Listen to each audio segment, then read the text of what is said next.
तो टॉपिक है हमारा indemnity, contract of indemnity and guarantee. तो सभी को गुड मॉर्निंग दोबारा से।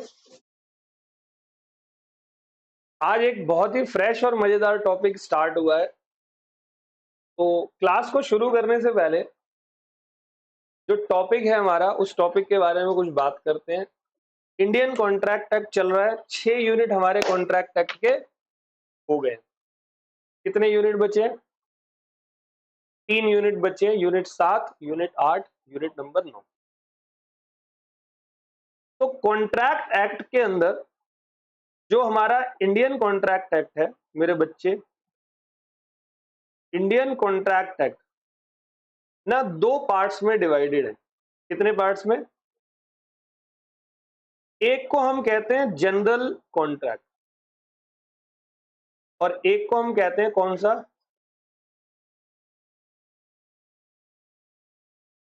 एक मेरा जनरल और एक मेरा स्पेशल कॉन्ट्रैक्ट।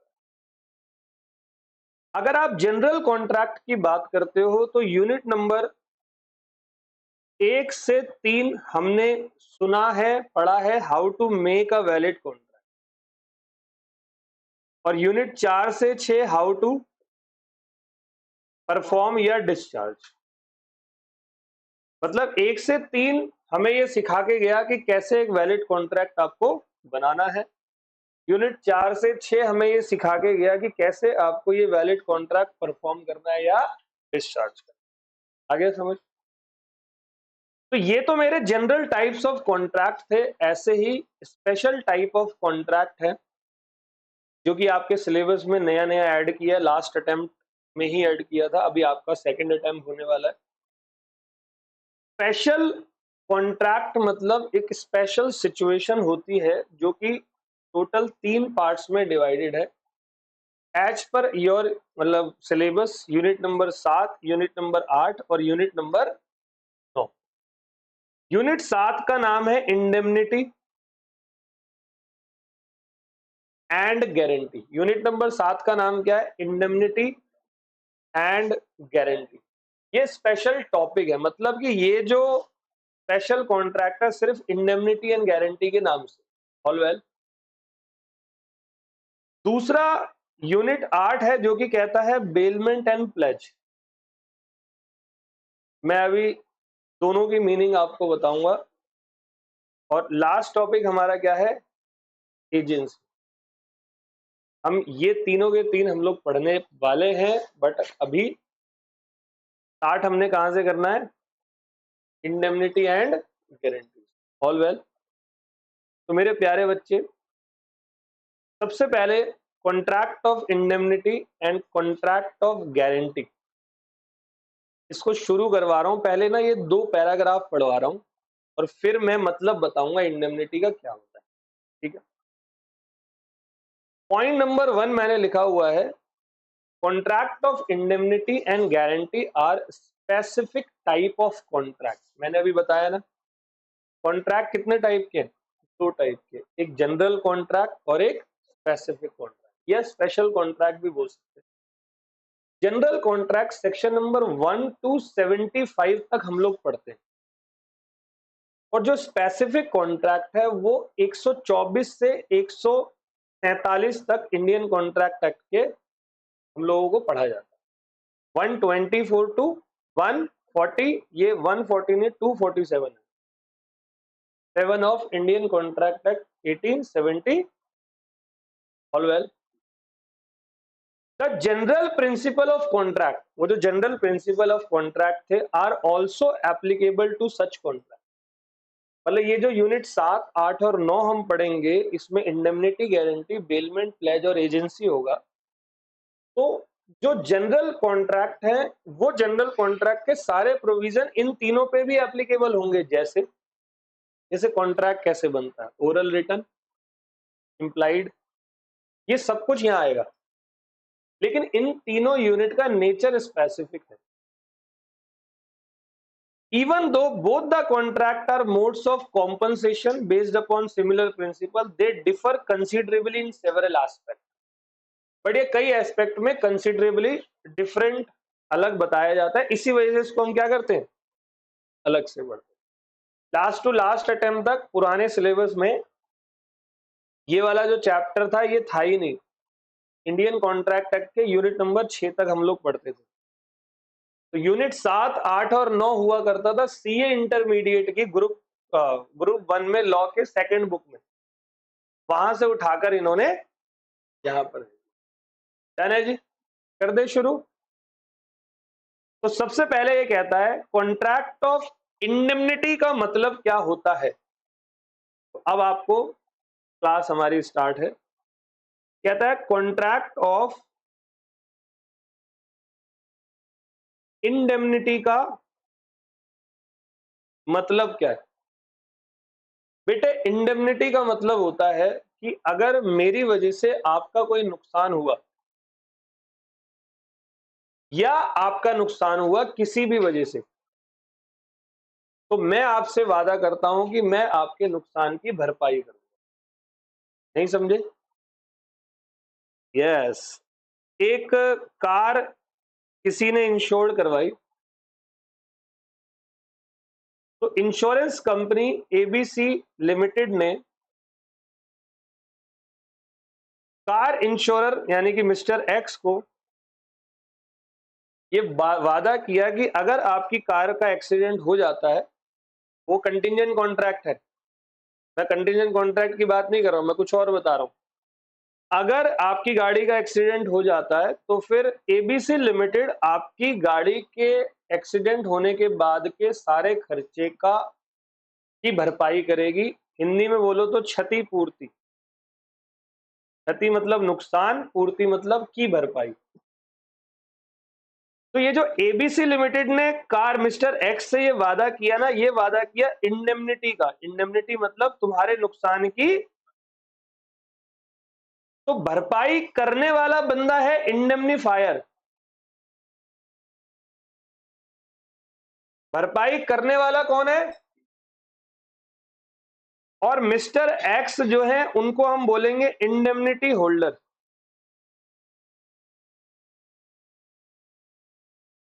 मिस्टर एक्स को क्या बोला?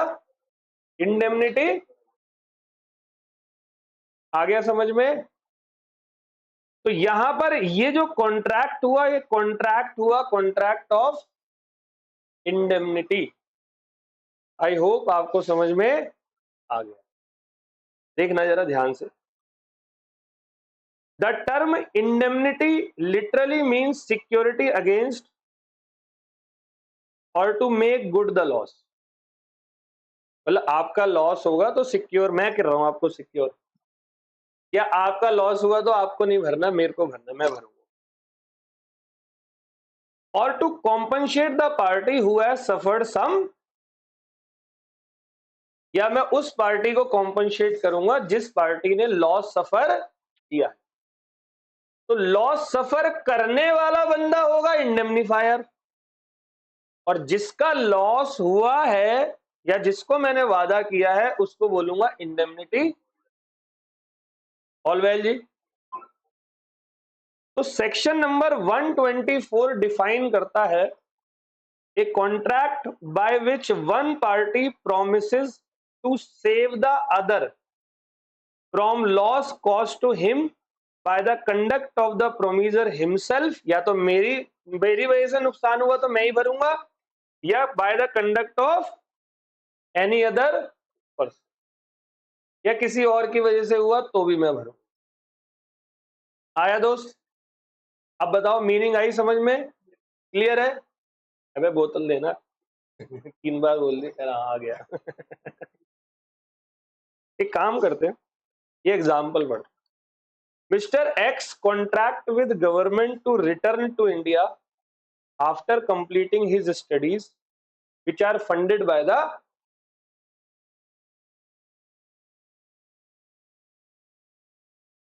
जैसे गवर्नमेंट ने आपको फंड किया, आपको यूएस भेज दिया पढ़ने। क्यों भेजा गवर्नमेंट ने? भाई वहां से सीख के आओगे तो हमारे देश में कंट्रीब्यूट करो। अब वहां जाके आपको गोरी से प्यार हो गया। प्यार करना अच्छी बात है, कोई दिक्कत नहीं है, लेकिन उसको यहाँ ले आओ शादी करके, वहां मत रहो। At University of Cambridge and to serve the government for a period of, सरकार ने बोला आप कैम्ब्रिज से पढ़कर आओगे तो मिनिमम 5 साल हमें सर्व करोगे। गवर्नमेंट भी कोई तुगलकी फरमान जारी नहीं कर रही कि जीवन भर हमारे ही अंडर काम करोगे, ये तो गलत हो गया। गवर्नमेंट कह रही है कि आप 5 साल तक मेरे यहाँ काम करो। अगर Mister X fails to return to India he will have to reimburse the government, और अगर वो नहीं आया तो उसको गवर्नमेंट को रिएम्बर्स करना पड़ेगा। This is what, it is a contract of, कुछ आया समझ? तो यहां बताओ इंडेमनीफायर कौन है? कैम्ब्रिज गवर्नमेंट इंडेमनिटी होल्डर है। सिंपल, जिसको पैसे मिलेंगे, जिसको लॉस होगा वो इंडेमनिटी होल्डर, जिसकी वजह से लॉस हुआ या जिसने वादा किया लॉस की भरपाई करने का वो इंडेमनीफायर। अब मिस्टर एक्स इंडेमनीफायर है, बोल तो रहा हूं, और गवर्नमेंट क्या है? Indemnity holder. यही तो कह रहा हूं मैं भी। रिएम्बर्स मतलब होता है देना पड़ेगा। जैसे तेरा मेरा तेरे नुकसान मैंने कर दिया तो मैं तेरे नुकसान की भरपाई करूंगा, मतलब मैं वो पैसा रिएम्बर्स। ठीक है दोस्त। अब देखो यहां पर पार्टी कौन कौन होती है। The party who promise to indemnify या save the other party from loss is indemnity. जैसे मेरी गाड़ी का इंश्योरेंस, तो इंश्योरेंस कंपनी ने मुझसे वादा किया है, तो इंश्योरेंस कंपनी इंडेमनीफायर हो गई और मैं indemnity. And the party who is promise to be saved, to be saved मतलब हम ये फ्यूचर का कॉन्ट्रैक्ट बना रहे आगे आज, अगेंस्ट द लॉस इंडेमनीफाइड और इंडेमनिटी ऑल वेल। तो देखो एग्जांपल है, X may agree to indemnify Y for any loss or damage that may occur if a tree on Y's neighboring property blows over. सुनना ध्यान से। If the tree then blows over and damage Y's car, then X will be liable. तो देखना क्या हुआ। दोबारा से example पढ़ रहा हूं और ये मैं एक्सप्रेस करता हूं पूरा एग्जाम्पल। कहता है X may agree to indemnify Y for any loss or damage that may occur if a tree on Y's neighboring property blows over. मेरे घर पे ना एक पेड़ लगा हुआ है और वो पेड़ का झुकाव जो है वो वाई के घर की तरफ है, पड़ोस में बगल में वाई की वहां पर पार्किंग है। अब जी वाई एक्स से कह रहा है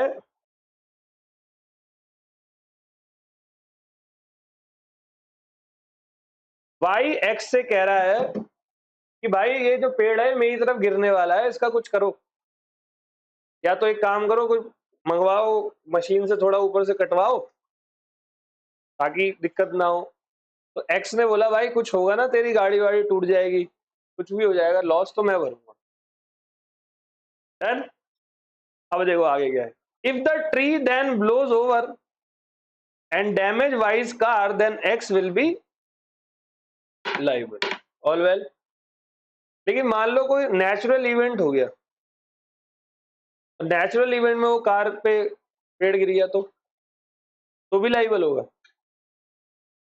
भाई नेचुरल इवेंट में तो सड़क की बड़े बड़े, मेरे को अभी तुझे कल बता तो रहा था, सीआर पार्क में एक मकान बन रहा था, बताया था, आधा बना था उसमें, बस बस ईंटें ईंटें लगी थी और थोड़ा बहुत काम हुआ होगा, लेंटर वेंटर डला था, वो पीपल का पेड़ धूम, उस सब धराशायी कर दिया उस पेड़ ने। तो अब क्या किया जाए, वो तो नेचुरल इवेंट है ना, अब नेचर में आप कुछ कर सकते हो क्या?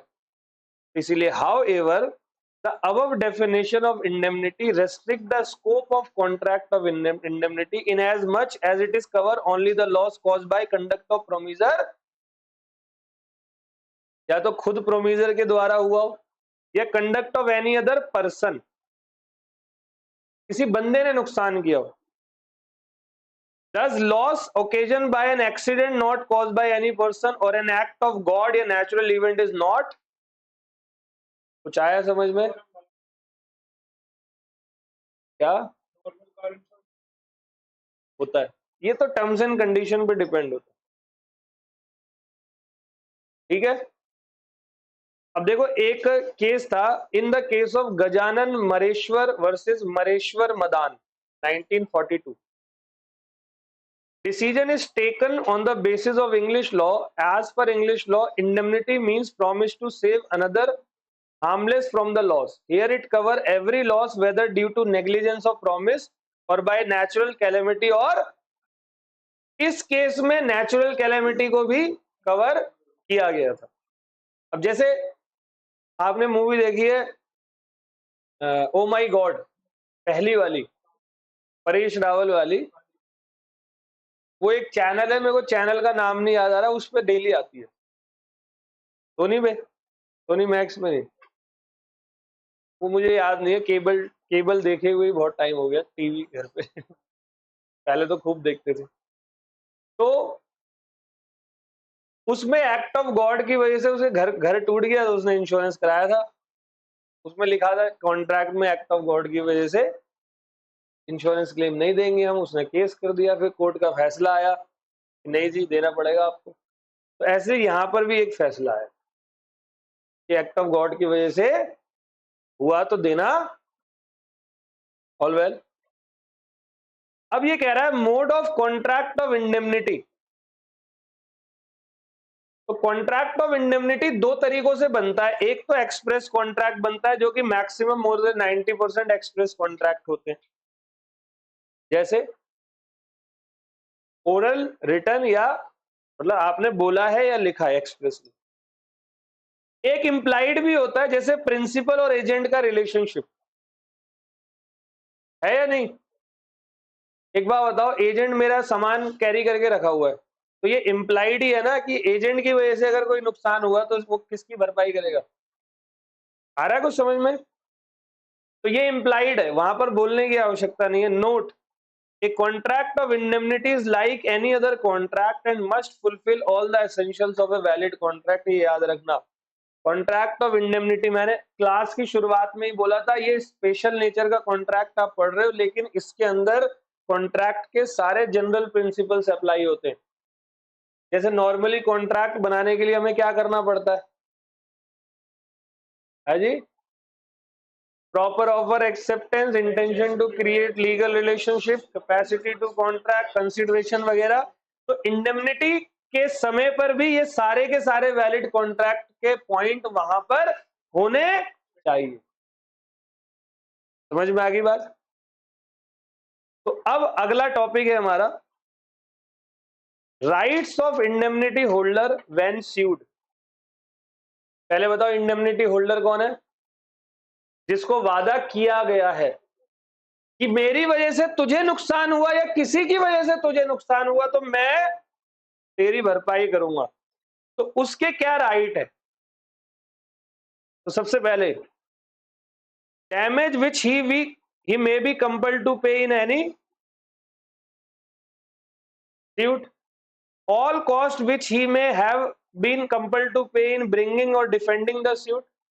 मतलब पहले तो वो सारे डैमेज ले लेगा जो भी उस बंदे को नुकसान हुआ, दूसरा उसे केस फाइल करने में जो भी खर्चा हुआ वो पैसा भी लेगा, और तीसरा all sum which he may have paid under the terms of any compromise of. ये मेरे को एक एग्जांपल दिए बिना आपको समझ नहीं आएगा, सुनना।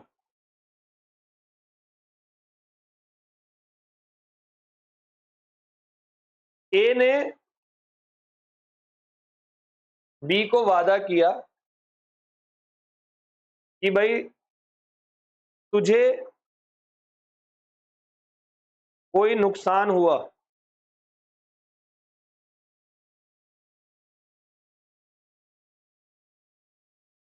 तो मैं, मान लो कि ए ने बी को एक कार सेल करी,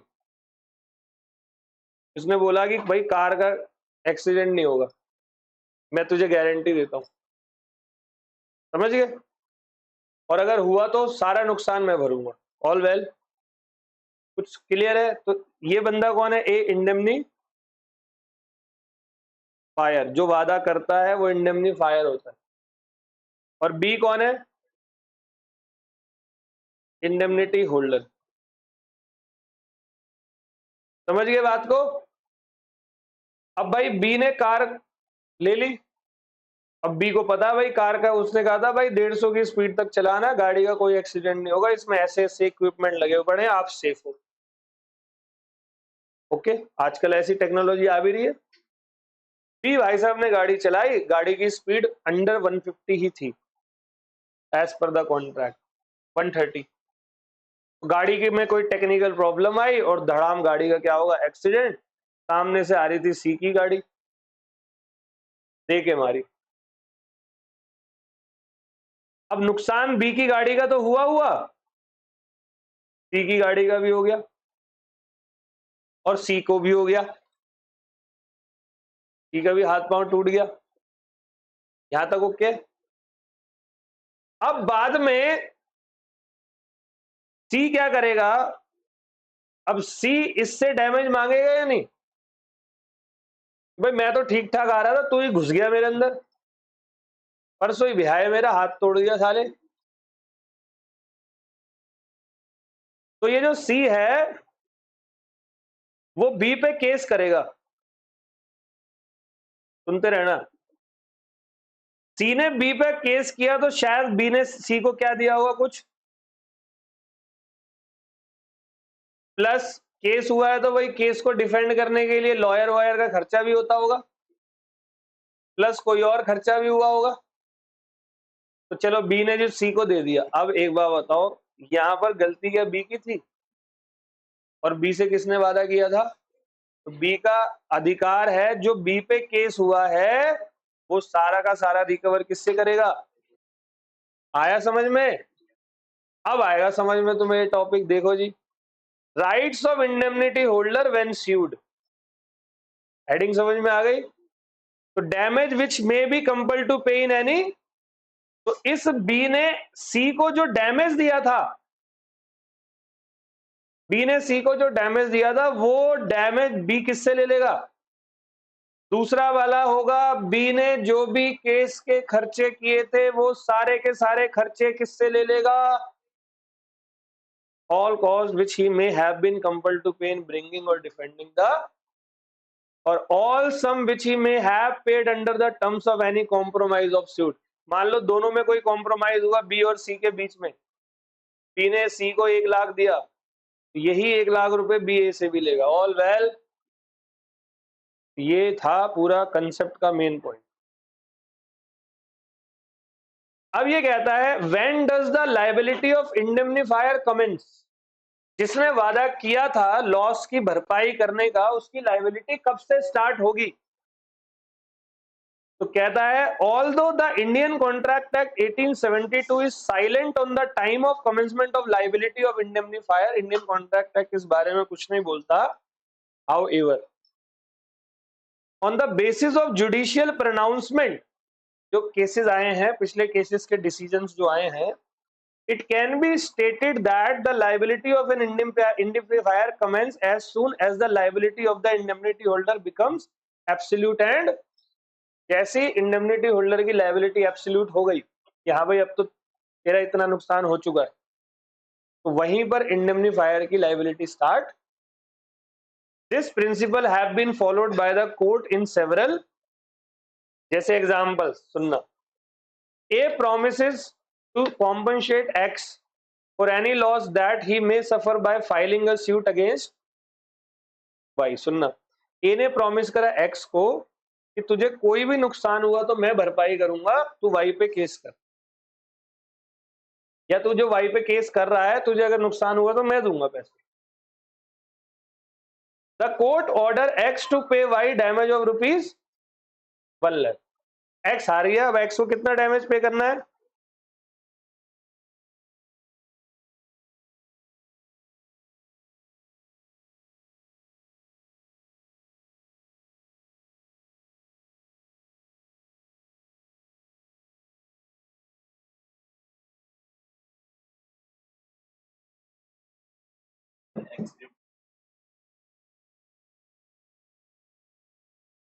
एक्सीडेंट का तो यहाँ कुछ है ही नहीं।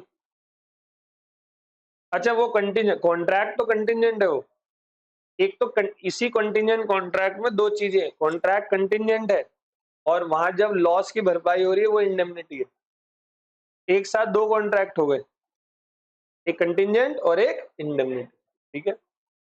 तो एग्जांपल ए प्रॉमिस टू, ये तो समझ में आ गया ना, अब 1 लाख की लायबिलिटी आ गई। अब as the loss has become certain, X can claim the amount of loss from A and pass it to, समझ गए जी, कोई दिक्कत?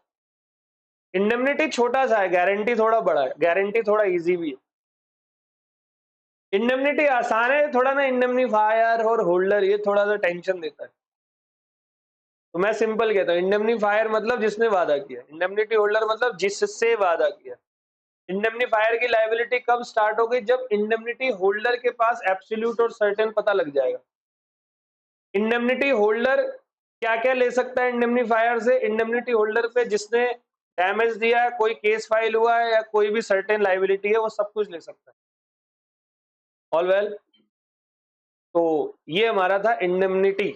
एक काम कर रहे हैं, पहले इंडेमनिटी को आईसीआई स्टडी मैट से करने जा रहे हैं, फिर गारंटी पे आते हैं। तो मेरे बच्चे, contract of indemnity and guarantee, तो सबसे पहला contract of indemnity, the term indemnity literally means security against और टू मेक और to compensate the party who has suffered. क्या मैंने एज इट इज यही लिखवाया है? Contract of indemnity section 124 of Indian contract act define की गई है। तो ये कहता है, एक contract by which one party promises to save the other from loss cost to him by the conduct of the promisor himself और by the conduct of the any other. Example, Mr. X contract with the government to return to India after completing his at University of and they serve the government for a period of, Mr. X fails to return, then he will reimburse। क्या यही same example था या नहीं था? तो special contract के मैंने सारे एग्जाम्पल आईसीआई के उठा के डाले हुए, क्योंकि मेजरली क्वेश्चन यहां से पूछता है।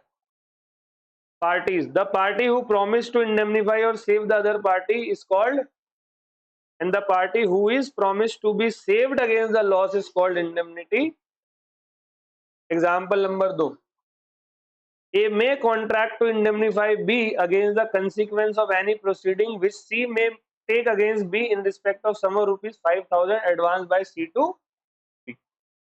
तो इसके परिणाम स्वरूप when B who is called upon to pay the sum of money to C, तो C रिकवर करेगा किससे? A से। A ने C को वादा किया था कि भाई तेरा कोई नुकसान हुआ, तेरे खिलाफ केस चल रहा है, कोई नुकसान हुआ मैं दूंगा। सी केस हार गया बी से, कोर्ट ने सी को बोला कि भाई तू बी को 5,000 दे, तो अब सी किसके बाद चलाएगा? ठीक है, तो सी कौन है? इंडेमनिटी, और ए कौन है? तीसरा एग्जांपल, एक्स में agree to indemnify Y for any loss और damage that may occur if a tree on Y's neighbouring property blows. Same था, लेकिन अगर ये कंडक्ट ऑफ द प्रोमिसर और conduct of any other person होगा तो ही नुकसान भरेगा, वरना, यानी कि कोई एक्ट ऑफ गॉड से हुआ तो नहीं होगा। लेकिन गजानन मोरेश्वर वाले केस के अंदर decision is taken on the basis of English law. As per English law indemnity means promise to save another harmless from the loss. Here it cover every loss, तो इस केस में सारे लॉस कवर किए गए थे। मान लो कोई question आपके सामने आ जाए, वहां नेचुरल इवेंट हो और आप चाहते हो नेचुरल इवेंट को लेना, तो आप इस केस का क्या दे देना? रेफरेंस। नहीं चाहते तो आप इसको लिख कर आना पूरा, ये एग्जाम्पल यहां से यहाँ। और वेल, तो कॉन्ट्रैक्ट ऑफ इंडेमनिटी कैसे बनता है? या तो एक्सप्रेस या तो इम्प्लाइड बनता है, ठीक है। इंडेमनी होल्डर के क्या क्या राइट होते हैं जब केस फाइल हो? 125 3 राइट। एक तो वो सारे डैमेज लेगा जो उसने सूट में पे किए, सारा केस फाइल होने का खर्चा वकील वकील का, या सारे और खर्चे जो उसने कॉम्प्रोमाइज में करे। 3 याद रखना है, 3 के 3 ये, एक तो डैमेज प्लस सूट फाइल होने का खर्चा प्लस कॉम्प्रोमाइज। और लाइबिलिटी इंडेमनीफायर की कब स्टार्ट होती है? जब इंडेमनिटी होल्डर के पास एब्सोल्यूट और certain liability arise. All well, and this was your, कैसा लगा जी? अच्छा, मेरे नोट्स और आईसीआई का 100% मैच होगा, सही था? अब हम करेंगे कॉन्ट्रैक्ट ऑफ गारंटी। मजेदार है, आसान है, थोड़ा सा याद करने वाला है। क्या हो गया? तुम दोनों हंसते क्यों रहते हो एक दूसरे को देख?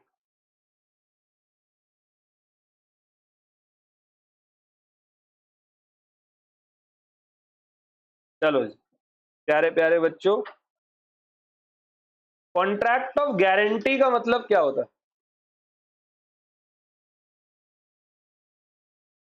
एक मिनट के अंदर बोर्ड के अंदर समझाने वाला हूं, तैयार रहना।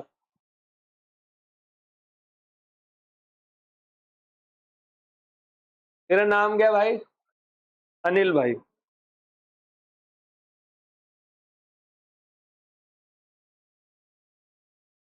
अनिल भाई आया, तेरा बताइयो। दीपांशु। ले, दीपांशु तेरे नाम से मेरा ये काम ही करना पड़ेगा। दीपांशु, ठीक है, अच्छे से सुनना। अनिल गया दीपांशु के पास। अनिल ने दीपांशु से बोला कि भाई मुझे 2000 रुपए का लोन दे। अच्छा, मजाक कर रहा हूँ, ऐसी कोई एक दूसरे को मत बोलना, ठीक है? अनिल ने दीपांशु को बोला मुझे भाई 2000 रुपए क्या दे दे। अच्छा, अनिल की मार्केट थोड़ी खराब है, मतलब पास्ट में जाने अनजाने अनिल ने पहले किसी से कोई सामान या पेमेंट ली होगी, वो नहीं दे पाया होगा। ये बात दीपांशु को पता थी। तो दीपांशु ने बोला अनिल को कि भाई तेरे को तो मैं पैसे नहीं दूंगा, हाँ तू कोई गारंटी अगर मेरे पास ले आता है किसी बंदे की, समझ रहे हो ना, तो फिर मैं तुझे पैसे। अब अनिल को पैसों की सख्त जरूरत थी, तो अनिल आता है दीपक के पास, ठीक है, मेरे पास आता। अनिल आता है, मेरे से कहता है कि सर मेरे को 2000 रुपए की जरूरत है। मैं गया था दीपांशु के पास, उसके पास पैसों की कमी नहीं है, लेकिन वो मुझे नहीं दे रहा पैसे। वो ये कह रहा है कि किसी की गारंटी दिलवाओ। मैंने भी सोचा यार चल कोई बात नहीं यार, इसकी अभी जरूरत है। इसका पास्ट रिकॉर्ड बेशक थोड़ा खराब हो, बट जरूरी थोड़ी है जिसका पास्ट खराब हो उसका भविष्य भी खराब हो। होता है ऐसा, कौन बंदा कब कहां से कहां पहुंच जाए कोई बिलीव थोड़ी है। तो ठीक है जी, मैं भी पहुंच गया। तो मैंने दीपांशु को वादा किया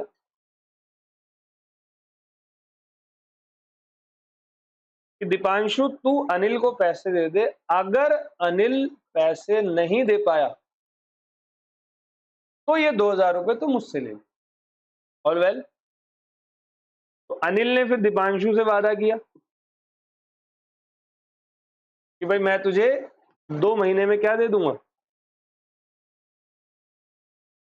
पैसे दे दूंगा। बताओ यहाँ कितने कॉन्ट्रैक्ट हुए?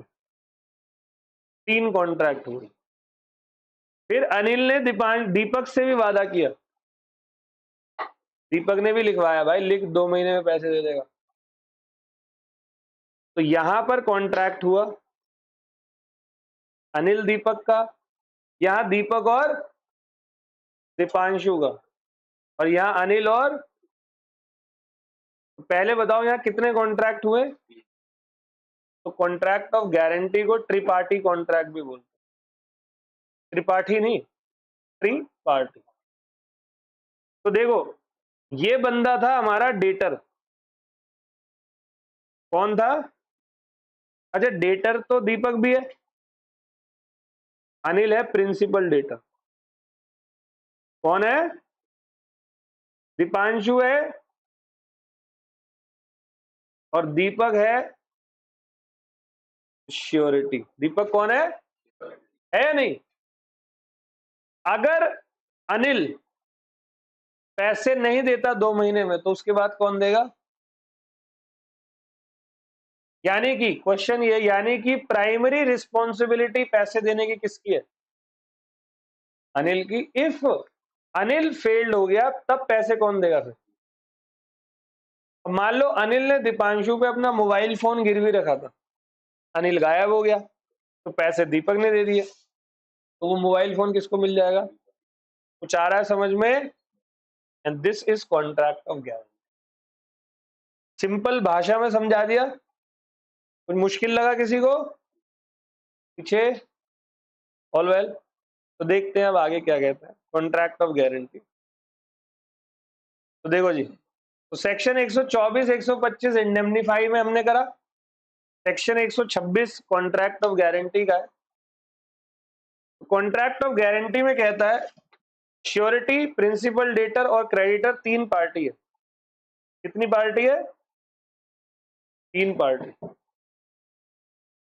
श्योरिटी, प्रिंसिपल, डेटर और क्रेडिटर। ठीक है। तो कॉन्ट्रैक्ट ऑफ गारंटी का मतलब यहां पर क्या कहता है? एक contract of guarantee is a contract to perform the promise made और discharge the liability of third person in case of his. मतलब मैं गारंटी दे रहा हूं, मैं दीपक ये गारंटी दे रहा हूं कि थर्ड पर्सन अनिल अगर अपनी लाइबिलिटी डिस्चार्ज नहीं कर पाया 2000 रुपए की, तो फिर वो लाइबिलिटी मैं डिस्चार्ज करूं। I am the surety, Anil is principal debtor and Dipanshu is, उठा के लाऊंगा घर से। अगर बिल्कुल करूंगा ना, मेरा भी तो उससे कॉन्ट्रैक्ट हुआ है ना। अभी तो मैंने इसको दे दिए, वरना मेरी जबान खराब हो जाती। ये साइड हो गया, अब मैं उसको ढूंढूंगा। समझ गए? तो बेटा ज्यादा दूर जाइयो मत। तो देखो, guarantee is a 3 party contract. Guarantee कौन सी है? Among the surety, principal, debtor and the in which surety agree with creditor to perform the promise of a third party or to discharge the liability of third party। Third party यहाँ कौन है? दीपक कौन है? अबे चल, दीपक ने वादा किया है, दीपक ज्यादा खेल रहा है मेरे साथ। ठीक है, दीपक श्योरिटी है। छोटे बच्चे नहीं होते 6 महीने के 8 महीने के, जो ऐसे बकवास करते। चलो अब एक काम करो, ये वाला ना एग्जाम्पल देखते हैं। ठीक है, अच्छे से देखना।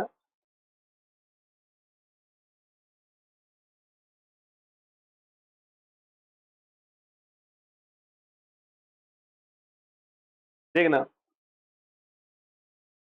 देखो है, सी गया बी के पास पैसे मांगने, बी ने कहा निकल, किसी गारंटर को ला। तो सी गया ए के पास, सी ने ए को बोला यार ठीक है। ए गया बी के पास, ए ने बी को क्या दे दी? Guarantee number 1। तो ए कौन हो गया और बी कौन हो गया? क्रेडिटर ने उस गारंटी के बेस पर लोन दे दिया मिस्टर सी को। सी का फुल फॉर्म है करप्ट। समझ गए? Mister corrupt. तो पक्की बात है गारंटी तभी दिलवाई है क्योंकि नाम ही करप्ट है उसका। तो सी कौन है? प्रिंसिपल। तो यहां 3 कॉन्ट्रैक्ट हुए, 1 2 और 3। देखो यहां एक्सप्रेस, यहां एक्सप्रेस, यहां इंप्लाइड। मतलब मैं अनिल तेरे पैसे दे रहा हूं का मतलब ये यही है ना कि तू नहीं दे पाया, मैंने दिए तो मैं तुझसे बाद में लूंगा। या तू मुझसे बाद में बोला नहीं तेरा मेरा तो कॉन्ट्रैक्ट ही नहीं हुआ था, तो मेरे पास पिस्टल विस्टल भी है। सही है। देखो मैंने लिखा हुआ है सी अप्रोच्ड। बेटा बहुत पता है, जब टॉपिक स्टार्ट होता है ना तो उसमें बहुत भारी भरकम चीजों को एक्सप्लेन किया जाता है प्रेम से, अच्छे से। तो इसीलिए माइंड खुला रखना चाहिए। एक ही बात को 5-5 बार 4-4 बार बोल बोल के बिठाते हैं आपके दिमाग में हम लोग, ताकि आगे की चीजें आसान लगे। तो सी ने क्या करा, C approached B for loan of rupees and B asked for a guarantor. C requested A to become a surety. A promised to repay the loan amount if C fails to. समझ गए? Here A is the person who gives guarantee on behalf of principal. B is to whom guarantee is, and C is all well. तो अब contract के of guarantee के features क्या क्या होते हैं. अब मेरे को समझ में आ गया कि एक श्योरिटी होता है, एक प्रिंसिपल डेटर होता है, एक क्रेडिटर होता है. श्योरिटी प्रिंसिपल डेटर के बिहाफ पर क्रेडिटर को गारंटी देता है कि अगर प्रिंसिपल डेटर फेल हो गया तो मैं दूंगा. तो यहाँ 3 कॉन्ट्रैक्ट होते हैं, एक श्योरिटी और क्रेडिटर के बीच में, एक क्रेडिटर और प्रिंसिपल डेटर के बीच में, और एक श्योरिटी और प्रिंसिपल डेटर के बीच. अगर प्रिंसिपल डेटर पैसे नहीं दे पाया तो वो पेमेंट कौन करता है, वो पेमेंट करता है श्योरिटी, और बाद में श्योरिटी रिकवर करता है किससे. तो कुछ फीचर्स हैं कॉन्ट्रैक्ट ऑफ गारंटी के. बहुत सारी चीजें नोट्स में होगी, कुछ इंस्टीट्यूट के मटेरियल में भी होगी, हम वहां से भी देखेंगे. All well. तो features of contract of guarantee में सबसे पहला फीचर है कॉन्ट्रैक्ट ऑफ गारंटी का, ये होता है ओरल. और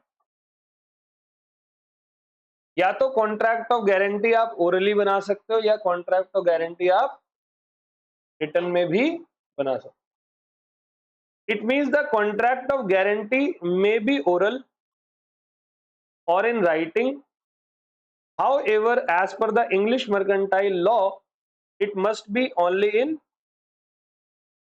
लेकिन इंग्लिश मर्केंटाइल लॉ की अगर आप बात करते हो तो ये सिर्फ और सिर्फ कहाँ होना चाहिए, राइटिंग में. क्या?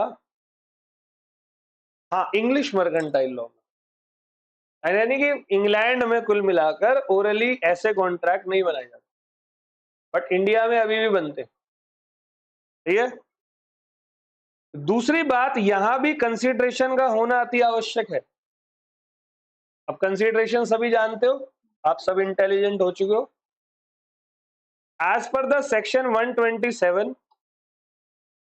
There is indirect consideration between surety and. होता है नहीं होता? श्योरिटी और क्रेडिटर के बीच में इनडायरेक्ट कंसीडरेशन होता है. वो कैसे? अगर प्रिंसिपल डेटर फेल हो गया तो कौन देगा? तो simply the contract between surety and creditor is valid and even though there is no direct consideration. तो नहीं है ना भाई, क्रेडिटर पैसा डेटर को दे रहा है, डेटर टाइम पे चुकाएगा तो वो क्रेडिटर को देगा. लेकिन अगर डेटर फेल्स टू पे हो गया तो श्योरिटी देगा ना. All well. तीसरी बात बहुत अच्छी है, parties to guarantee contract must be competent. जो कॉन्ट्रैक्ट गारंटी की कॉन्ट्रैक्ट ऑफ गारंटी हो रहा है वो कॉम्पिटेंट होना बहुत. ये तो हमें शुरू से पता है ना, कैपेसिटी टू कॉन्ट्रैक्ट. लेकिन मान लो प्रिंसिपल डेटर माइनर है, तो ऐसी सिचुएशन में अब प्राइमरी लायबिलिटी किसकी हो जाएगी? श्योरिटी. लेकिन फिर श्योरिटी बेवकूफ थोड़ी है कि वो माइनर के बिहाफ पे अपनी क्या दे, लेकिन कहीं कहीं देनी पड़ती है. जैसे एक माइनर है, मेरा बेटा है, वो यूएस जा रहा है पढ़ने, उसको एजुकेशन लोन की जरूरत है. क्या वो खुद के नाम पे लोन ले सकता है? लेकिन एप्लीकेंट वो होता है और उसके नाम पे गारंटी उसका फादर देता है. तो उस सिचुएशन में लाइबल कौन होता है? Father. All well. I hope समझ में आ गया. तो parties to guarantee contract must be competent कह रहा है. It means all the parties to contract must be. However, the contract will be valid even if the principal debtor is. But in this case, the liability of surety will be primary and. समझ में आ गई बात? तो 3 features मैंने आप लोगों को बताए हैं कॉन्ट्रैक्ट ऑफ गारंटी के. फीचर नंबर 1 ये ओरल, और दूसरा, तीसरा कॉम्पिटेंसी.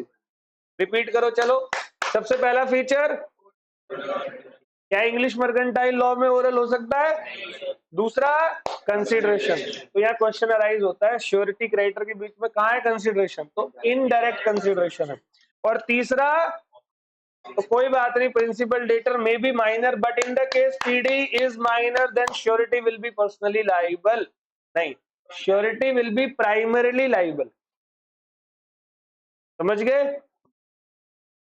अब कहता है nature and liability of surety. तो देखो अब तीनों की बात करेंगे सबकी, पहले श्योरिटी की करते हैं, फिर पीडी की करेंगे, फिर क्रेडिटर की करेंगे, सबके राइट्स लाइबिलिटी सबकी बात करेंगे। All well. तो कहता है nature and liability of surety, section number 120 कहता following are the important points about the nature and liability of surety. तो कुछ इंपॉर्टेंट पॉइंट है। श्योरिटी की लाइबिलिटी को एक्सटेंसिव लाइबिलिटी होती है। को एक्सटेंसिव मतलब similar liability as it is of principal debtor. मतलब creditor ने प्रिंसिपल डेटर को 1 लाख रुपए दिए 10% ब्याज पर। अगर प्रिंसिपल डेटर पैसे नहीं दे पाया तो अब श्योरिटी लाइबल होगा सेम अमाउंट के लिए, सेम ब्याज के लिए। तो इसका नाम क्या हुआ? को एक्सटेंसिव लाइबिलिटी। All well. दोबारा से, को एक्सटेंसिव लाइबिलिटी। सही है? तो देखो following are the important point, sorry ये नीचे, the term co-extensive means same और under guarantee contract.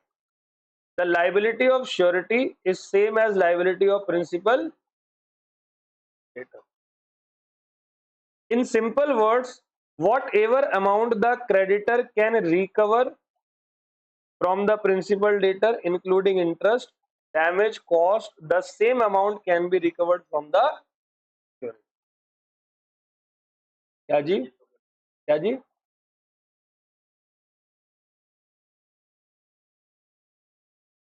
तो तभी तो कह रहा है को एक्सटेंसिव लाइबिलिटी।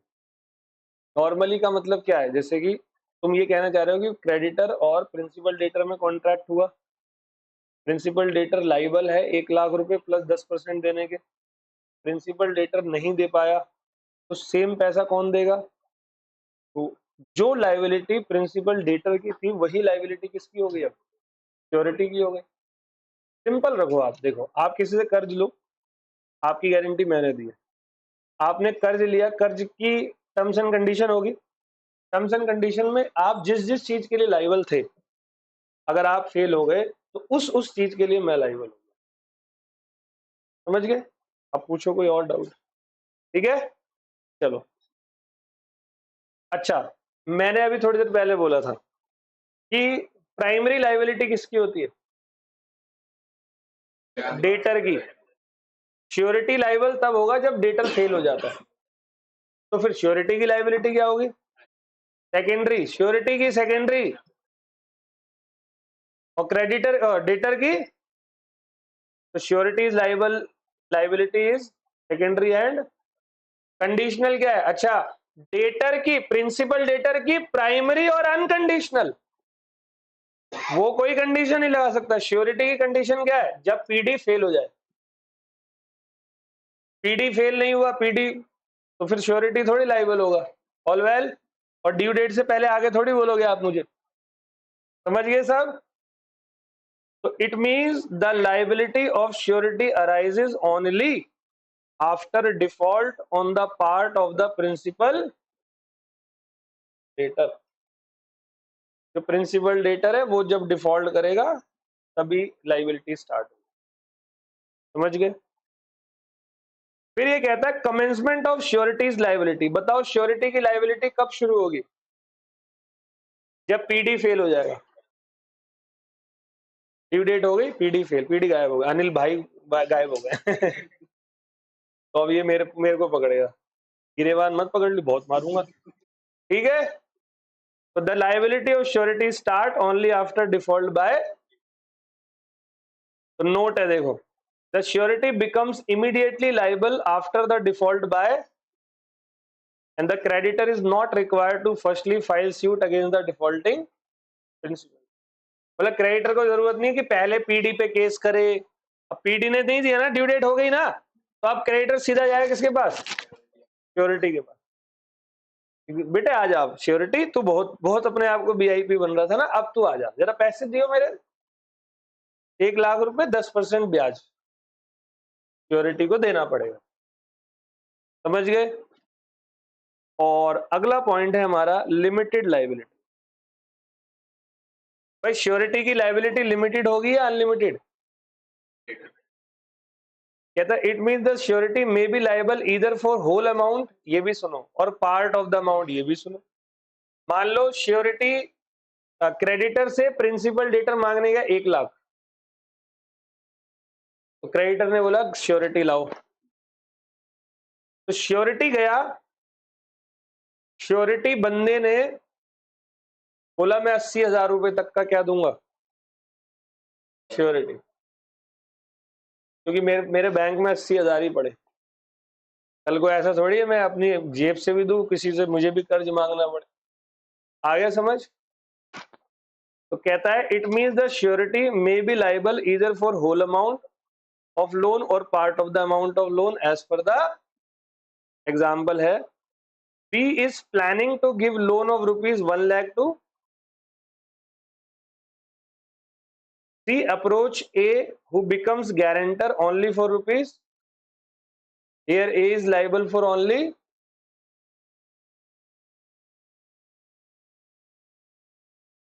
क्या बेटे? हाँ, तो बिना कॉन्ट्रैक्ट के कैसे होगा? ऐसे थोड़ी बाद में बोलेगा नहीं जी मैं 1 लाख तो नहीं दूंगा, मैं तो बस 12,000 लेना है तो ले। ए भाई, जब कॉन्ट्रैक्ट हम बनाते होंगे ना तो तीनों बंदे बैठे होंगे वहां, तीनों बंदे अपनी अपनी बात रखें, है ना? तू बेटा ज्यादा ऐसा मत हंसागा, धरती हिल जाएगी किसी दिन, भूकंप आ जाएगा। मुझे लगा बोतल मांग रहा है? प्राइमरी नहीं, प्रिंसिपल डेटा। फेल हो जाता है तो 100% ये भी आएगा आगे। अब देखो श्योरिटी का नाम, पहली बात श्योरिटी का नाम क्यों खराब होगा? पीडी ने पैसे नहीं दिए ना, तो श्योरिटी दे देगा ले भाई, तो नाम कहाँ खराब हुआ? हाँ, श्योरिटी लेगा फिर पीडी से पैसे, तेरे जो मैंने पैसे दिए वो दे। अब नाम तब खराब होता है जब श्योरिटी भी ना दे। आया समझ में? क्या अगर श्योरिटी ने भी नहीं दिए तो इसी पे करेगा, श्योरिटी पे। गारंटी किसने दी है? अरे तो श्योरिटी पागल थोड़ी है, ऐसी थोड़ी गारंटी देगा किसी की भी। कोई भी आ जाओ मैं दे दूंगा गारंटी। मान लो मेरी वाइफ आज लोन ले रही है 5 लाख का, बैंक बोले थर्ड पार्टी गारंटी दो, मैं 1 सेकंड में दे दूंगा। 20 लाख का मांग रही है तो भी दे दूंगा। तो मान लो कोई एक स्टूडेंट मेरे पास आ गया, सर वो नाम देखना, मैं एक नया नया टीचर था, फरीदाबाद में पढ़ाता था, तो मैं 20 साल का था उस टाइम पे, ठीक है, 20-21 के बीच में होगा। तो भाई मेरा वो दूसरा बैच था फरीदाबाद का, अच्छा था, मतलब मेरे को पहले बैच में बड़ी शोहरत मिल गई थी वहां पे, ठीक है। शोहरत मतलब उस टाइम के हिसाब से, आज के हिसाब से वो कुछ नहीं है, उस समय के हिसाब से मेरे को अच्छे खासे पैसे मिले थे फीस के।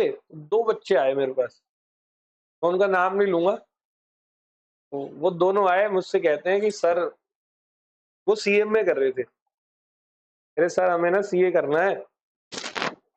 उन समझ गए सीए का थोड़ा वैल्यू ज्यादा है, उनको ऐसा लगा, बल्कि दोनों सेम होता है, सीए और सीएमए में कोई ज्यादा फर्क नहीं है बेटे, कोई भी ज्यादा फर्क नहीं है।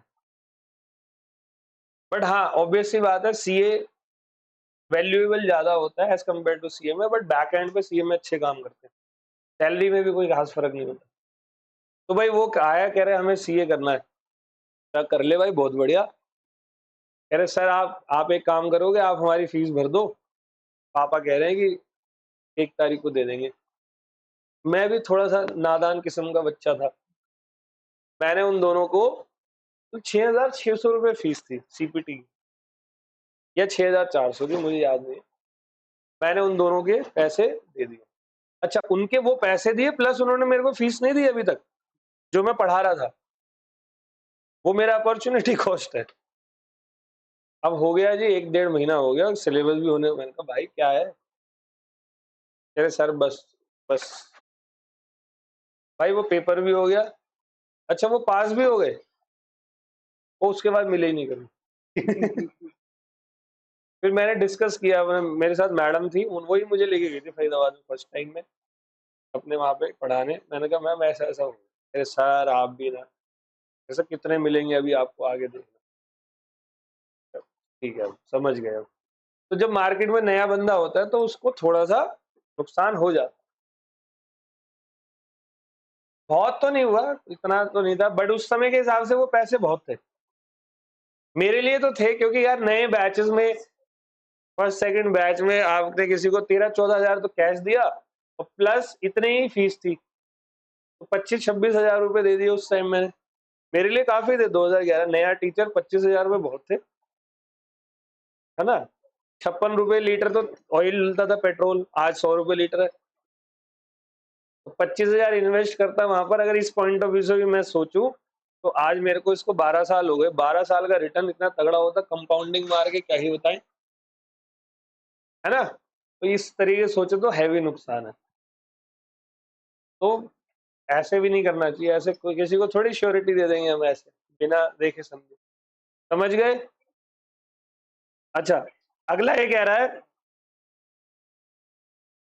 Surety is liability in case of को श्योरिटी। श्योरिटी की liability in the case of को श्योरिटी। अब को श्योरिटी क्या होता है? जब एक से ज्यादा श्योरिटी हो, ए और बी दोनों ने मिलकर पीडी के लिए क्रेडिटर को हाँ भरी हो, तो इसको हम क्या नाम देते हैं? को श्योरिटी। तो कहता है को श्योरिटी इट मींस टू और मोर गारंटर फॉर ए कॉमन डेप्ट। कोई कॉमन डेप्ट है उसके लिए दो या दो से ज्यादा, जैसे ए प्लस A1, बी क्रेडिटर है और सी कौन है?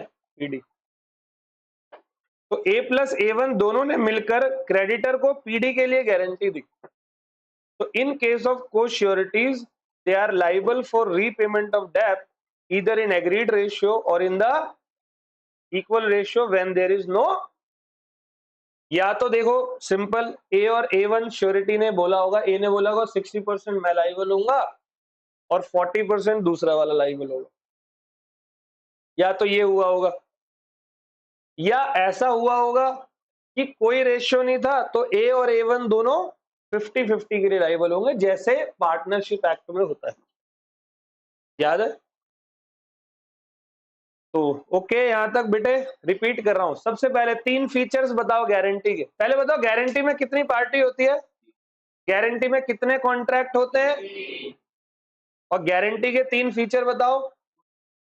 ओरल रिटर्न दूसरा, तीसरा वेरी नाइस। गारंटी के नेचर और लाइबिलिटी ऑफ श्योरिटी 5 बताओ। सबसे पहले को एक्सटेंसिव मतलब एज सिमिलर। श्योरिटी की लाइबिलिटी सेकेंडरी और कंडीशनल है। श्योरिटी की लाइबिलिटी तब स्टार्ट होगी जब पीडी डिफॉल्ट करेगा। श्योरिटी की लिमिटेड लाइबिलिटी होगी, मतलब वो जितना बोलेगा उतना ही लाइबल होगा। और श्योरिटी की लाइबिलिटी को श्योरिटी के केस में जितना परसेंटेज या तो एग्रीड होगा नहीं तो 50। कैसा लगा जी? अब गारंटी कितने टाइप की होती है, मेरा फेवरेट है ये टॉपिक। कितने टाइप की गारंटी होती है, तो ध्यान से सुनेंगे प्यारे प्यारे बच्चों। है जी, पागल है क्या? कॉम्पिटेंसी लिखा नहीं है ऊपर। दे सकते हैं बट फिर लाइबिलिटी मेरी आ जाएगी। जैसे कोई अनसाउंड माइंड है, मैंने उसकी गारंटी दे दी तो फिर अब वो लाइबल नहीं होगा, मैं हूँ। अभी सुनो जी, गारंटी कितने टाइप की होती है, तो सब बहुत ध्यान से सुनना। गारंटी 2 टाइप की होती है, एक होती है सिंपल गारंटी, एक होती है कॉन्टिन्यूअस गारंटी। तो मैं आपको कॉन्टिन्यूअस गारंटी का एग्जांपल देता हूँ। मान लो मेरा एक दोस्त हॉस्पिटल में एडमिट है, ठीक है, और उसका इलाज चल रहा है लंबा ही, मतलब मान लो उसको कैंसर हो गया। ठीक है, 3rd स्टेज कैंसर। 3rd में बंदा मरता नहीं है ना, इसलिए 3rd का, 4th में तो निकल जाता। तो भाई उसके पास दोस्त के पास में मिलने गया, मैंने कहा यार खाने पीने का ख्याल रखियो, कह रहा बना ले पैक। फिर मैं कहा तेरी ऐसी की तैसी, मैं खाने पीने की बात कर रहा हूँ, जूस वूस पीता रहिए, फ्रूट व्रूट। कह रहा हाँ हाँ ठीक है। तो मैं हॉस्पिटल के बाहर आया, सामने जूस वाला था। तो मैंने जूस वाले को बोला भाई एक काम कर, अभी ये 5-6 महीने तक यहीं रहेगा, एडमिट रहेगा। जूस वाले को लेकर पकड़ के गया उसके पास, मैंने कहा सुन इसको जूस पिला दे हर दिन, रोज, पेमेंट ये दे देगा, नहीं दे तो मैं दे दूंगा। नहीं समझे? ये भी तो गारंटी होगी ना, मैं श्योरिटी हो गया, वो पीडी हो गया, वो क्रेडिटर हो गया। तो बोल के मैं चला गया। अब मैं डेली तो हॉस्पिटल जाऊंगा नहीं, मैं अपने काम धंधे भी करूंगा भाई, उसके बाद ही जाऊंगा। तो फिर ऐसे में ये जो मेरी गारंटी है वो कौन सी है? वो continuous guarantee. All well, continuous guarantee में अब जितने दिन तक उसने जूस पिलाया उतने दिन के पैसे मुझे आ गए। समझ? एक बहुत छोटा था मैं, मुझे अच्छे से याद है, बहुत छोटा था, 2000 या 2001 की बात होगी। तो मेरी उम्र होगी 9 साल 10 साल, 91 मेरा बॉर्न है, 10 मान लो, ठीक है, मोटा मोटा। तो हम ना डेली शाम को 4 बजे के आसपास क्रिकेट खेलने जाते थे पार्क में। ठीक है, एक पार्क है, वहां पर जाते थे क्रिकेट खेलने। तो डेली ना मेरे पापा जो है 4 बजे के आसपास, 4, 4:30 या 5 बजे, जहां तक याद है, वो वहां से पार्क से होते हुए घर जाते थे। मतलब मेन रोड के पास पार्क था, तो मेन रोड पे बस से उतरते थे, बस से आते थे ऑफिस से, काम से, फिर वहीं से हमसे मिलते हुए, हमें लेते हुए, गाली वाली दे के, मार वार के, प्यार करते हुए, जैसा भी जो भी मूड होता है या हमारी हरकतें होती है उसके हिसाब से वहां से गुजरते थे। तो वहां एक बंटे वाला था। बंटा होता है, पिया है तुमने बंटा? वो जो ऐसे कंचा होता है, मारो। तब वो 2 रुपए का मिलता था, अभी 20 का आता है, 12 का आता है, 12 का, 12 का। अभी मेरे को पता नहीं, मैं तो गिलास में मसाला भर के नहीं देते, तो वो 20 का देते हैं, 20 या 30 का, तो वो पता है मुझे। तो वो बंटा आता था, बंटे वाला पार्क की दीवार पे लगाता था, बिल्कुल दीवार के बगल में छोटी सी रेडी टाइप लगाता था। तो पापा रोज मुझे वो बंटा पिलाते थे, हाथ ले जाते थे या बोलते थे खेल ले, चल ठीक है। तो पहले के माँ बाप ज्यादा फिक्र नहीं करते थे, खेल रहा है ठीक है, गिर गया कोई बात नहीं। आजकल के वो मेरा बाबू क्या कर रहे हो तुम, ना मम्मा बहुत बुरी है। आजकल का थोड़ा वो सिल्वर स्पून चाइल्ड वाली बात होगी, या गोल्डन स्पून। पहले के कोई नहीं, मिट्टी स्पून। यही मर साले, ठीक है। इसलिए उनकी इम्यूनिटी बहुत तगड़ी होती थी पहले के बच्चों की। आजकल के बच्चों की इम्यूनिटी नहीं है, क्यों? क्योंकि माँ बाप उनको बाहर ही नहीं निकलने देते। अब जब तक मतलब मिट्टी से, मतलब जो नेचुरल चीज है उनके उसमें नहीं जाओगे तो आपका सिस्टम काम ही नहीं करेगा। तो भाई एक दिन क्या हुआ, मैं अब 4, 4:30 बज गए, क्रिकेट खेल लिया, अब मैं वहीं दुकान पे खड़ा हो गया, पापा उस दिन नहीं आए। हो गया होगा, लेट हो गए होंगे, ऑफिस में कुछ हो गया होगा, काम वाम। अब खड़ा रहा 1 घंटे तक। अब छोटा बच्चा है, वो होता ही है, मैं तो पी के ही जाऊंगा। खड़ा रहा 1-1.5 घंटा, फिर पापा आए रात को लेट, मैंने कहा आप आए नहीं।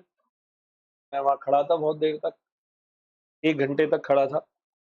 अब शायद पापा को फील हुआ होगा यार ये तो गड़बड़ हो गई। तो अगले दिन वो आए, फिर आए तो बंटे वाले को बोला कि भाई एक काम करियो, अगर मैं नहीं आता तो इसको बंटा पिलाता रहियो, एक साथ हिसाब कर लेंगे। तो वो भी पापा को जानता था, लोकल एरिया था, बहुत ज्यादा पॉपुलेशन उस टाइम पे होती नहीं थी, 2000-2001 में, और भरोसा भी था, ट्रस्ट भी था, सब कुछ था। उसने कहा ठीक है अंकल जी।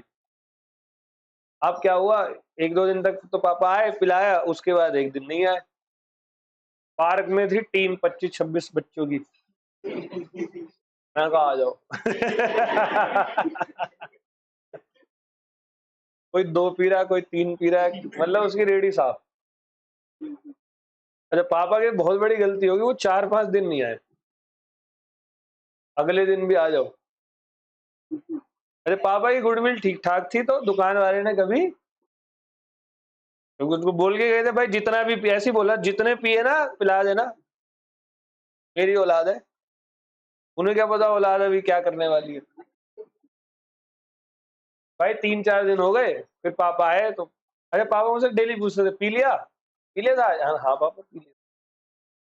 अब वो आए 4 दिन बाद, पापा ने बोला हाँ भाई कितने पैसे हो गए, तो 10 का नोट निकाला एक, 4 दिन के 2 रुपए के हिसाब से 8 रुपए, और आज के 2 रुपए हो गए 5-10 रुपए। उसने, मुझे याद है कुछ 180 रुपए या 190 रुपए, 2000, सन 2000 में 180 रुपए बहुत बड़ी चीज होती है, ठीक है। तब दूध आता था आई थिंक 6 रुपए 12 रुपए लीटर, अभी 80 रुपए 78। नहीं, मैं भैंस के दूध की बात कर रहा हूँ, ठीक है। अभी सुनना, तो वो कह रहा है कि भाई कुछ नशा वशा करने लग गया है क्या, पापा कह रहे उसको। कह रहे नहीं जी नशा तो नहीं करा, लेकिन यही आता है, ये पूरी गली कूचे को सबको लेकर आता है, 2-4 वहां से चलते हुए राहगीरों को पकड़ पकड़ के पिला रहा है। कि आ जाओ अंकल, पैसा बहुत है।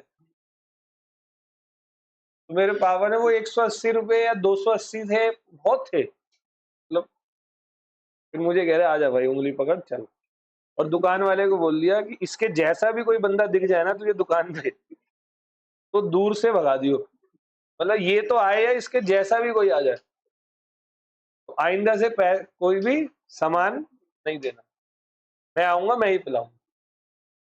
तो पापा को 280 रुपए देने पड़े कंटिन्यूअस गारंटी के। आया समझ में? तो कंटिन्यूअस गारंटी लगातार चलती रहती। ऑल वेल तो पढ़ते हैं, एक सिंपल होती है जो एक इवेंट के लिए दी जाती है, और कंटिन्यूअस मतलब लगातार। तो सेक्शन 1 to 9 कहता है सिंपल और स्पेसिफिक गारंटी, कह रहा है guarantee given for a single transaction between creditor and PD. लिखा है ए stands as a guarantor for a loan of ₹1 lakh to be given by B to C, here the guarantee is of specific. और continuous guarantee कहता है guarantee given for a series of transaction और several transaction. Continue guarantee may be of following type. Number 1, continue guarantee within limitation of time. कभी कभी ऐसा होता है भाई 6 महीने तक इसको जूस पिला देना, या 1 महीने तक इसको सब्जियां देते रहना, मैं देख लूंगा। Continuous guarantee with limitation of amount. कभी कभी कहता है भाई 10,000 तक का माल दे दियो, होता नहीं है ऐसा, भाई 10,000 तक का दे दियो मैं देख लूंगा। कभी कभी समय प्लस, भाई 1 महीने के अंदर 10,000 रुपए तक का माल दियो, उससे ज्यादा का मत दियो। आ गया समझ में? तो 3 होती है कंटिन्यूइंग गारंटी तरीके से, एक लिमिटेशन ऑफ टाइम और एक लिमिटेशन ऑफ अमाउंट और एक बोथ ए प्लस। एग्जाम्पल है ए stands as a guarantor for supply of certain fruits by B2 from time to time within a period of 6। All well? क्या बेटे? Interest मतलब ब्याज, ब्याज का परसेंटेज, हाँ वो तो फिक्स होता है। तभी तो कह रहे हैं सिंगल में क्या होता है, ए ने बी को पैसे दिए सी की गारंटी पर, तो ड्यू डेट था 2 महीने का, 2 महीने का 1 लाख दिए, 10% का ब्याज 1,20,000। ए सी के पास गया, ला भाई पैसे दो, तो ड्यू डेट पर सी इसको 1,20,000 देगा। और मान ले सी ने ड्यू डेट पर नहीं दिए, तो सी आगे के इंटरेस्ट के लिए भी तैयार बैठे रहेगा। All well? ठीक है जी। अब कहता है श्योरिटी के अधिकार क्या क्या होते हैं, बहुत अच्छे से समझना, पेपर में क्वेश्चन आता है। एक बार रिपीट कर दे, चलो जी। कॉन्ट्रैक्ट ऑफ गारंटी कितनी पार्टी का होता है? कौन कौन? Surety, creditor, principal, debtor. Contract of guarantee के अंदर 3 फीचर्स होते हैं, एक ओरल रिटर्न, कंसिडरेशन और कॉम्पिटेंसी, और डायरेक्ट नहीं इनडायरेक्ट कंसिडरेशन होता है। फिर फीचर्स क्या क्या होते हैं? अच्छा फीचर तो बता दिए। नेचर एंड लायबिलिटी क्या होता है? को एक्सटेंसिव, दूसरा सेकेंडरी एंड कंडीशनल, तीसरा कमेंसमेंट, कब शुरू होगी श्योरिटी की लायबिलिटी? जब पीडी डिफॉल्ट करेगा, और लिमिटेड लायबिलिटी है, और लास्ट है को एक्सटेंसिव में या तो एग्रीड रेशियो या इक्वल रेशियो। गारंटी दो टाइप की होती है, एक सिंगल और एक कॉन्टिन्यूअस। अब बात करते हैं श्योरिटी के राइट्स की। बेटे कैसा लग रहा है चैप्टर? बढ़िया है, ठीक है। जबरन चैप्टर करके पढ़ के जाना है और डेली बेसिस पर तैयारी करो। मतलब मैं हमेशा क्लास में एक बोलता हूँ, यूज करता हूँ वर्ड, तुम्हारे सामने नहीं करा, अब करूंगा। वॉर लेवल पे पढ़ाई करो, युद्ध स्तर बोलते हैं इसको। इसका मतलब है घर में बर्तन फेंक रहे हो एक दूसरे के मुंह पे, तलवार चला रहे हो चम्मचों से, है ना। वॉर लेवल मतलब थोड़े दिनों के लिए घरों में भी बेशरम बन जाओ। बोलने दो उनको जो बोलने, प्लेट नहीं उठा के रखता, ये वो बोलने दो। वो तुम्हारी पढ़ाई को देखते हुए ना, चाहे तुम्हें सुना ले लेकिन मन में समझ जाएंगे यार ये पढ़ रहा है। लेकिन जेन्युइनली तभी जब पढ़ रहे हो, पढ़ने की नौटंकी कर रहे हो नहीं। दिखाओ उनको कि हम जेन्युइनली, हमने आपसे प्रॉमिस किया है कि हम सीए बनेंगे, तो उसका फल आज से ही देख लो। आप, आपका बच्चा मेहनत कर रहा है। कोई ऐसा है जिसे घर वाले मना करते हैं, नहीं ज्यादा मत पढ़, आंख खराब हो जाएगी, सर दर्द हो जाएगा, है कोई? नहीं है। वो क्या कहते हैं ज्यादातर, अगर है भी ना तो भी उनकी बात नहीं माननी है। मम्मी बस थोड़ी देर और, या पापा, पापा नहीं, पापा समझदार होते हैं, पापा मम्मियाँ थोड़ा सा इमोशन में आ जाती है। गलत नहीं है, उनका नेचर ऐसा है, भगवान ने बनाया ही ऐसा है उनको। उनमें इमोशन बहुत होता है, और इनमें भी इमोशन ना हो तो हमारी जिंदगी खराब है। क्योंकि बाप तो इमोशनल, देख बाप चलता है यहाँ से, बाप को पता है दुनिया में कितनी ठोकरें होती है। अभी नहीं पड़ेगा साला, बाद में पिटेगा लोगों से। माँ को लगता है यार नहीं मेरा बच्चा, ये पसीना आ रहा है, सर्दी हो रही है, क्लास वाले भी कितना वो है, बेरहम है, 8-8 घंटे बिठा के रखते हैं। ऐसे कोई बिठाता है बताओ? पापा को पता है, वो सही है। All well. तो आप सभी को अपने घर के अंदर, मतलब एक उनको प्रूफ करो, उनको फील होने दो कि भाई हमने जो आपसे पैसे मांगे हैं ना, और आपसे समय लिया है सीए करने का, तो वो हमने गलत नहीं मांगे। तुम पूरी मेहनत करके पास होके दिखाओ। अगर सही बताऊं, पूरी मेहनत करके अगर तुम फेल भी होते हो, तुम्हें गिल्ट फील नहीं होगा। तुम समझ जाओगे कि मुझे और मेहनत करनी चाहिए, तुम अगली बार करोगे। समझ रहे हो? करो, पूरा दम लगा के, बिल्कुल जोश में काम करो। बड़ी भाई मैं बात मानो, बहुत मजा, ये सीए एक ऐसा प्रोफेशन है जिसकी लाइफ कभी खत्म नहीं हो सकती। देख लो चीजें आउटडेटेड हो रही हैं आज की डेट में। बंदा दुकान पे परचूने की दुकान खोल के बैठा, कोई आता ही नहीं उसकी दुकान पे। क्यों? रिलायंस, डी मार्ट, ब्लिंकिट, ये वो, बंदा बर्गर पेटीज ये सब खोल के बैठा, कोई नहीं आता। सब आउटडेटेड हो रहा है, तुम्हारा प्रोफेशन आउटडेटेड नहीं हो सकता। तो मेहनत करो इस पे, डेडिकेटेडली करो, और तुम्हें लगना चाहिए तुम स्टैंडर्ड को फॉलो कर रहे हो। ठीक है? भर दो अपने आप को बिल्कुल मोटिवेशन से, बोलो गुब्बारा बन जाना चाहिए ऐसा, फटे सीधा एग्जाम में जाके। हाँ जी बताओ कौन सा क्वेश्चन करना है, एग्जामिनर से मत लड़ना। नहीं तेरे को ही बताऊंगा मैं, इधर नहीं। मतलब अपने मन से बात करनी है, पूरा पेपर करके रिलैक्स मोड में जाना है, अच्छा सॉल्व करना है, कॉन्फिडेंस होना चाहिए कि जी हमने पेपर सॉल्व किया है तो पक्का 60 प्लस आएंगे। मेरा इतिहास रहा है, मैं जब भी पेपर दे के आया हूँ मुझे मेरे नंबर पता होते थे। जबकि सीए जैसी फील्ड में आप नहीं बोल सकते आपके कितने नंबर आएंगे। मेरे को मेरे नंबर पता होते थे जब मैं आता था बाहर। मेरे को एग्जैक्ट पता होता था, 2-4-5 नंबर ही आज तक का रिकॉर्ड है, इतने ही आसपास आए हैं, उससे ऊपर नीचे कभी नहीं गए।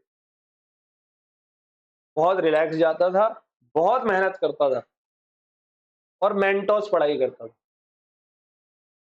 मेंटोस मतलब दिमाग की बत्ती जला, ठीक है। और बहुत सिंपल लाइफ रखता था, बहुत सिंपल, बहुत कॉम्प्लिकेटेड वाली चीजें नहीं लगता था। मैंने ना अभी कल कहीं पढ़ा था, मैं आप लोगों को एक चीज सुनाता हूँ। लाइफ में जो लोग होते हैं,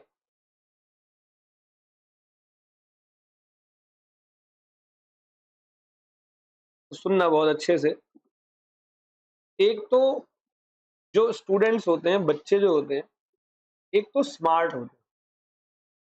स्मार्ट मतलब स्मार्टनेस होते हैं, भोंदू नहीं होते। एक होते हैं उससे ऊपर, एक स्टेप ऊपर, उसको आप कहते हो इंटेलिजेंट। पहला कौन है? स्मार्ट। स्मार्ट से ऊपर कौन है? एक उससे ऊपर होता है, उसको कहते हैं ब्रिलियंट। हम लोग कहते हैं ना ब्रिलियंट, वो इंटेलिजेंट से ऊपर होता है। और ब्रिलियंट से ऊपर होता है एक बंदा जिसको कहते हैं जीनियस। तो 4 स्टेप हो गए। सबसे नीचे कौन है? उससे ऊपर कौन है? उससे ऊपर कौन है? उससे ऊपर कौन है? सबसे ऊपर होता है सिंपल। नहीं समझे? सबसे ऊपर होता है सिंपल, लास्ट मतलब टॉप पे। सिंपल बंदा हमेशा टॉप पे रहता है।